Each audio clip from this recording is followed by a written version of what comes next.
What's up, Jack Paula? So in my last video I said that square root 2 is irrational, and this is why. What is this right here? So this is square root 2. So as we said that it is irrational, and to prove that it is irrational, let's make it rational. So let's assume that it can be expressed into fractions. So a and b right here.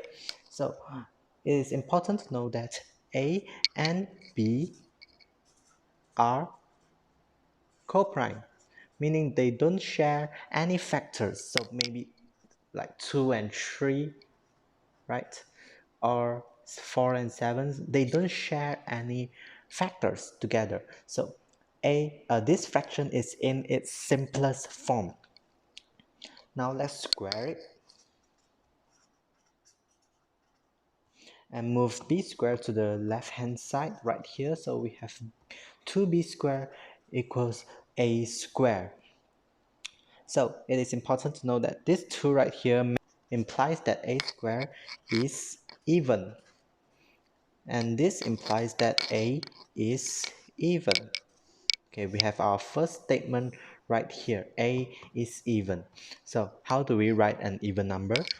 An even number, let's say a, is made up of 2n, where n is an integer right here. It can be positive, negative, we don't care. Yeah. Okay, so we substitute that into here.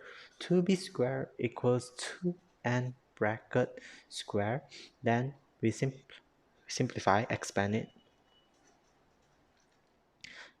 Simplify it. B squared equals 2n squared, which make b squared even, which make b is even.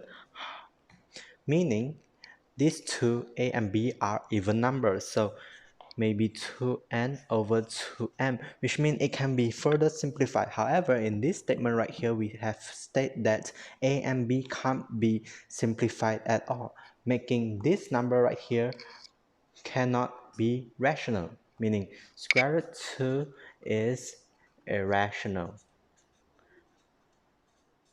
And there we have it.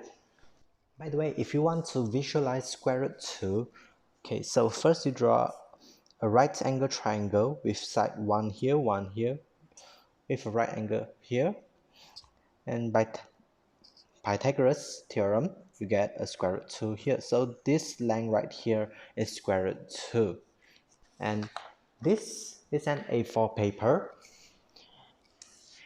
If you find the ratio between its length and its width, well, it's roughly square root 2 as well.